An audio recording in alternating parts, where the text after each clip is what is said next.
आसंतु ए video माध्यम रे आ गोटे नुआ शब्द को जानिबा। नुआ शब्दटी हेउची ACRID एक्रीड उच्चारण करिबा एक्रीड जहार अर्थ हेउची अत्यंत कटु तीक्ष्ण ओ असुखद गंध बा स्वाद जहाँ को आमे सरल भाषा रे बुझिबा अत्यंत कटु गंध स्वाद जहाँ नाक गला को जलाई किंबा इरिटेट करे जते भाषा किंबा कथारे बहुत कटु तिक्त जेउथिरे लोक माने आघात पाहंती ताकू आमे कहिबा एक्रीड।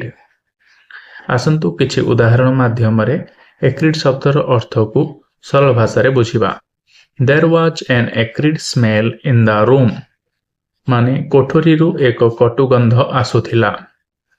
द्वितीय उदाहरणटी हेउची acrid smoke filled the air माने वायुमंडल रे घोर धुआं व्यापी गला।